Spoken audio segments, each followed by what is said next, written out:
بلکہ اشارہ دیا گیا ہے اللہ کے نبی صلی اللہ علیہ وسلم سے کہ دیکھو یہ دنیا جو ہے یہ مختصر ہے، ختم ہونے والی ہے، جو کہ روزمرہ ہم اپنی زندگی میں دیکھتے ہیں۔ کل ہی جس بچے کی ہم خوشیاں منا رہے ہوتے ہیں، ہمارے سامنے آنکھوں کو دیکھتے دیکھتے وہ بچہ دانت نکالنے لگتا ہے، کھانا کھانے لگتا ہے، بولنا شروع ہو جاتا ہے، لڑکنا شروع ہو جاتا ہے، کھڑا ہونا شروع ہو جاتا ہے، چلنا شروع کر دیتا ہے، اور پھر اس کے ساتھ ساتھ پڑھنا شروع کر دیتا ہے، اس کی پریکٹیکل زندگی شروع ہو جاتی ہے۔ وہی بچہ پھر ہمارے سامنے دیکھتے دیکھتے جوان ہونا شروع ہوتا ہے، اتنا جوان ہوتا ہے کہ اس کی شادی کر دیتے ہیں۔ ہم سب بچے والے ہیں، آپ دیکھ لیں ہمارے سامنے یہی معاملات ہیں، اور دیکھتے دیکھتے پھر اسی طرح دنیا سے انسان غائب ہو جاتا ہے۔ ہاں غور کرے تو آدمی لگتا ہے پتہ نہیں چلا کیسے ہو گیا سارا کچھ، اتنی جلدی وقت گزر جاتا ہے کہ تعجب کرتا ہے انسان۔ تو جاتا کہیں وہی وقت اللہ کے نبی ارشاد فرمائے اس حدیث کے اندر کہ آخر پھر انجام وہی ہوگا کہ جب حشر کا میدان ہوگا، انسان کو کھڑا کیا جائے گا، جمع کیا جائے گا، کیا عالم ہوگا اس وقت، کیا افراتفری کا منظر ہوگا۔ سوچنے والی بات ہے کہ آج ہی جو تھوڑا بہت ہمارے ساتھ ہو رہا ہے، جو تو اس کے برابر تو سوچ بھی نہیں سکتے، کوئی مثال ہی نہیں اس کی۔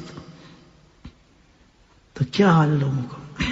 حالانکہ ابھی کھانا پینا سب چل رہا ہے، لیکن کس قدر خوف اور ڈرے بیٹھے ہیں بغانوں کے اندر، کیا ہو گیا کیا ہو گیا، خدا نخواستہ سے زیادہ کچھ بڑا ہو جائے گا اور پریشانی۔ تو بھائی یہاں تو کچھ بھی ہے معاملہ، سارا سورج مل جاتے ہیں سہارے ادھر ادھر، لیکن وہ جو حشر کا میدان ہوگا وہ تو بڑا زبردست معاملہ ہے، بہت جلد۔ تو اس میدان کے لیے اللہ تعالیٰ نے فرمایا کہ 7 صفات اپنے اندر پیدا کرو، 7 چیزیں پیدا کرو۔ اگر وہ 7 چیزیں ہیں تم نے آج دنیا کے اندر پیدا کر لی، تو کل آنے والا وقت اتنا زبردست ہوگا، اتنا زبردست ہوگا، کسی بارے میں اللہ نے نقشہ کھینچا۔ یظلہم اللہ فی ظلہ یوم الظل الا ظلہ، سبحان اللہ، کہ اتنا سخت وقت کے اوپر کہاں جگہ ملے گی۔ اگر ہم نے ان میں سے یہ صفتیں اپنے اندر پیدا کی، اس کے لیے کوشش کی، کہاں جگہ ملے گی مرنے کے بعد اس یوم حشر کے اندر؟ فرمایا اللہ کا ایک رحمت کے سائے کے اندر آپ کو جگہ دی جائے گی۔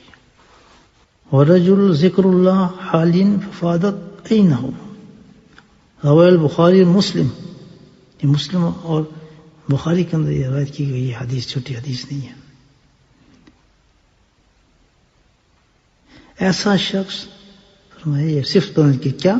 رجل ذکر اللہ، ایسا شخص جو اللہ کا ذکر کرتا ہو خالیاً، تنہائی کے اندر، سبحان اللہ، ذکر بھی کرتا ہو، تنہائی میں ذکر کرتا ہو، ففادت عینہ، اور ذکر کرنے کے کرتے کرتے تنہائی میں اس کے آنکھوں سے آنسو بھی بہنے لگے ہو،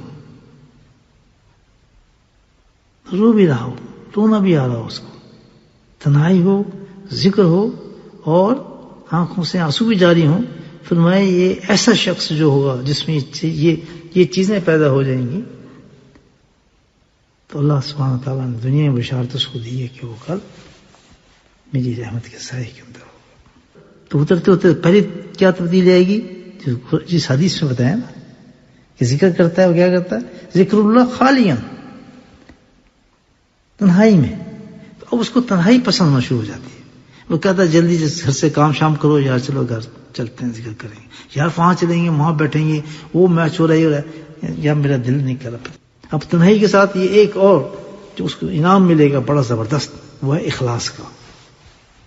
تنہائی نشانی ہے اخلاص کی، اخلاص روح ہے تمام اعمال کی، تمام کی روح ہے الحمدللہ۔ تو اس طرح ذکر شروع کیا تھا جب سارے گناہ موجود تھے، بے نمازی تھا، بے پردہ تھا لیکن ذکر شروع کر دیا تھا، سبحان اللہ. اس ذکر نے اثر کرتے کرتے کرتے کرتے اسے تنہائی میں بٹھا دیا، سب سے الگ کر دیا، اور اس کے بعد تمام چیزوں سے محبت دل سے نکال دی. جس کی اسٹیجز دل کے ساتھ ذکر کے ساتھ چل رہی ہیں، مبارک اس شخص کو کہ الحمدللہ اس کا ذکر بہت مقبول ہے.